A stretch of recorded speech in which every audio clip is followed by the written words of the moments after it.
네, 안녕하세요. 여러분들의 구독과 좋아요로 이 채널이 유지되고 있습니다. 네, 영상 속도는 1.5배를 추천드리는 바이고요. 네, 이번 내용은 홍콩 달러를 지표화해서 좀 보니까 요거 좀 괜찮더라고요. 그래서 주말에 약간 가볍게 이걸 지표화해서 써먹었을 때 얼마나 괜찮은지에 따른 이야기를 좀 해보려고 합니다. 그 전에 일단 중국과의 비트코인 관계도 측면을 일단 볼 필요성이 있겠죠. 어찌 보면 2017년도 이전 때까지는 비트코인 추이가 중국 채굴장이 거의 주포였기 때문에 어떻게 보면 주력이었기 때문에 중국의 자본 능력에 비트코인이 아예 지금은 빠져 있다 이렇게 보는 건 바람직하지 않겠죠. 그건 대부분 아실 것입니다. 네, 우지한에 있는 형태의 체제가 비트코인 캐시 쪽으로 해서 하드포크해서 2017년도 8월달 정도에 분리가 되었기 때문에 그 영향과 그 다음에 여기서도 또 한 번 캐시해서 SV 쪽으로 또 분리가 됐는데 대부분 그래도 채굴장 비중이 어떻게 보면 뭐 18, 19년도 때까지는 그래도 중국이 어느 정도는 계속 유지를 했기 때문에 비트코인의 물량 추이는 어느 정도 비중은 아직도 유효하다라고 볼 수가 있게 됩니다. 그러면 2022년도 때까지 기반으로 보았을 때는 여전히 미국 기반이 매우 높고 그 다음에 중국 기반이 따라오는 형태이기 때문에 아예 뭐 없어졌다라고 하지만 다시 해시레이트가 올라왔던 기반도 봐야 되기 때문에 여전히 비트코인의 중국의 영향력은 좀 있다. 이렇게 볼 수가 있습니다. 그럼 이 기반을 일단 깔아놓고 본다고 하면 가장 자금을 조금 더 편하게 옮길 수 있을 만한 대상적 여건은 중국 돈보다는 홍콩 돈이 조금 더 유효하겠죠. 그래서 지난 2017년도 때가 요때입니다. 네, 2017년도 때부터 홍콩에 이제 어떻게 보면 달러와에 따른 1대1 비중이 이때부터는 조금씩 깨지게 됩니다.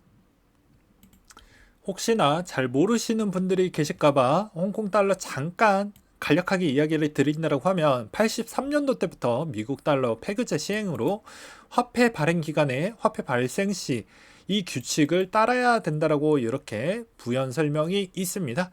그래서 은행은 외화기금 장부에 얼마나 발행했는지 입력을 하고 부채 증명서까지 발급을 받아야 인쇄할 수 있는 형태로 되어져 있다라는 걸 기반으로 좀 설명을 드리려고 하는데요.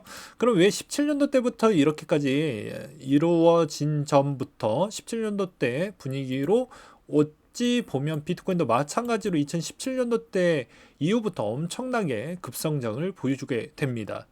그리고 요 시점 기준점으로 이제 정치적인 부분으로 보았을 때도 미중 무역 전쟁 규모도 점차 커지게 되었죠. 이때 트럼프 정권 때였는데 17, 18년도 때까지 연속적으로 이렇게 쉬지 않고 계속 현재 진행형까지 올라오게 됩니다. 그래서 바이든 때까지 이제 가게 되는데요. 바이든이 요즘 중국을 거의 악당, 시한포탄이다 뭐 이렇게 해서 물론 이제 대선이 곧 있다 보니까 계속 투자 금리 금지 행정 처분까지 하면서 막대하게 압박을 주고 있다 보니까 어찌 보면 홍콩 달러에 따른 투자 규모도 상당히 많이 줄어들고 있다라고 볼 수가 있겠고요. 그리고 여기에서도 하나 더 보여드린다고 하면 홍콩 시장에 있는 투자 규모 추이도 엄청나게 급감을 보여주었습니다. IPO 규모만 보아도 알 수가 있겠죠. 그 다음으로 또 볼 수 있는 건 아시아 쪽에서 그나마 허브 역할을 해주고 있는 홍콩, 싱가포르랑 비교를 해볼 수가 있는데 오히려 5조 달러 규모가 오히려 싱가포르 쪽으로 요즘은 많이 이전을 하고 있어서 생각보다 홍콩에 있는 힘이 계속 약화를 보여주고 있기 때문입니다. 그렇다 보니까 홍콩 달러에 있는 가치가 생각보다 많이 높아지지 않다 보니까 어떻게 보면 비트코인 또 중국의 자본에서 조금 더 유연하게 바뀔 수 있을 만한 통화는 홍콩 달러인데 이 홍콩 달러 기반에서 이게 약간씩 좀 움직임의 패턴이 조금 더 불확실성이 높아지다 보니까 비트코인 선호도도 좀 더 높아지지 장후 않았냐라고 시간 외 거래가 저는 좀 그렇게 종료됐습니다. 보고 있습니다. 반면에 이게 좀 올라갈수록 홍콩 달러에 따른 위기 강도가 좀 높아진다라고 볼 수가 있게 되겠는데요. 그만큼 환율에 따른 디페깅 현상이 더욱더 심화된다라고 볼 수가 있겠죠. 그래서 이때 올라왔던 패턴은 어찌 보면 비트코인에 따른 여러 가지 특징적 요소도 있었고, 그 다음에 그때 당시에 ICO도 빈번했고, 홍콩의 자본 축적도 ICO 기반으로도 잘 밀집이 되었기 때문에 이때에 따른 역할적 규모 관계가 이때는 조금은 다른 관점으로 봐야 되지 않겠냐라고 볼 수도 있을 수도 있습니다. 그래서 이 17년도 때는 뭐 그래 왔다라고 볼 수가 있는데, 그 다음부터는 이제 18, 19년도 때부터 이때 다시 어느 정도 붙으면서 안정세가 돌아오다 보니까 어떻게 됐냐면, 반대로 이제 비트코인은 다시 약세로 돌아오게 됩니다. 네, 11월 달부터는 좀 약세를 많이 보여주었죠. 네, 18년도 11월 달부터 약세를 보여주었습니다. 물론 개별 악재로 인해서 그렇게 되었는데, 마찬가지로 그 뒤로 이제 다시 한번 2020년도 3월 달 때부터 코로나 터지고 나서 다시 한번 이게 크게 상승을 보여주면서 똑같이 마찬가지로 홍콩 달러에 따른 위기의식이 높아질 때 마찬가지로 비트코인이 덩달아 2020년도 때 이때부터 약간 위축하다가 급격하게 올라가는 현상을 보여주게 됩니다. 그 뒤로 또 보게 된다고 하면 다시 한번 요 시점에서 안정화 추이를 보여주는 22년도 11월 달에 안정화 추이를 좀 보여주었을 때 어떻게 흘러갔냐? 22년도 11월 달이 언제냐가 중요하겠죠. 요때입니다. 요때인데 이때도 루나 사태로 초반에 박살이 나고, 그 다음에 요 시점, 이때 급락 나왔던 요 시점 때도 우연의 일치인지는 모르겠지만 홍콩 달러가 약간 다시 회복세를 보여주었을 때 오히려, 그러니까 그 홍콩 달러가 1대1 패గిం이 되니까 달러로 바꾸기가 쉽겠죠. 그러니까 그 달러를 확보하기 위한 전략인지는 모르겠지만 이때 11월 기준점으로 또 추가적인 약세를 보여주었다고 볼 수가 있게 되겠습니다. 그러면 이제부터 다시 올라가고 있는 패턴을 보여주고 있으면 어느 정도 지금 시점에서 다시 어떻게 보면은 비트코인이 좀 더 올라가는 추이를 지금 추세적 기반으로는 보일 수가 있겠죠. 왜냐?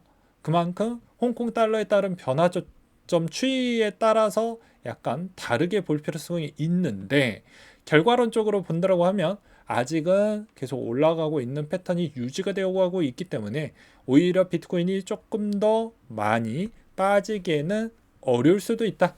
반면에 다시 홍콩 달러에 따른 안정감이 다시 찾게 된다고 하면 요건 다른 관점으로 볼 수가 있겠죠. 그렇기 때문에 오히려 낙하되는 이 시점 대비해서도 진짜 절묘하게 얼추 또 잘 맞아 떨어지게 됩니다. 23년도 5월 달을 보게 된다고 하면요. 23년도 5월 달부터는 다시 약세를 보여주고 있죠. 그러니까 기똥차게 잘 맞아 떨어져 주고 있는 실정입니다. 그래서 홍콩 달러와의 있는 관계도는 대략적으로 이 정도 관점으로 본다고 하면 추세적 흐름으로 투자했었을 때는 이 지표 약간 좀 쓸만하지 않겠냐라고 볼 수가 있게 되는 것이죠. 그래서 어떻게 보면 정말 금융 쪽에서 본다면 이거는 금융 트레이딩 하고 있는 친구들은 정말 머리가 똑똑한 것 같습니다. 이제 어떻게 보면 TD증권에서도 진단을 했었을 때 홍콩 달러 캐리 트레이드 수명 얼마 남지 않았다라고 나왔던 자료가 5월 달에 나와져 있는데요. 이것도 중국 기업들의 배당금 지급에 따른 홍콩 달러 수요가 홍콩 달러 강세를 보여주기도 했었는데, 이게 달러 매수하는 캐리 트레이드 매력이 훨씬 약세를 보여주고 있다. 앞으로 어느 정도 캐리 트레이드 항목이 있을 것으로 보여지고 단기적으로 강세를 유지할 것이다. 금리 스프레드 차도 좁혀질 것으로 말하고 있지만, 그러나 미국 금리가 여전히 높게 유지가 될 것으로 보여지기 때문에 매력도가, 그러니까 미국이 훨씬 더 좋아진다라는 말이겠죠. 그러니까 상대적 대비 이쪽으로 돈이 쏠릴 확률은 적다.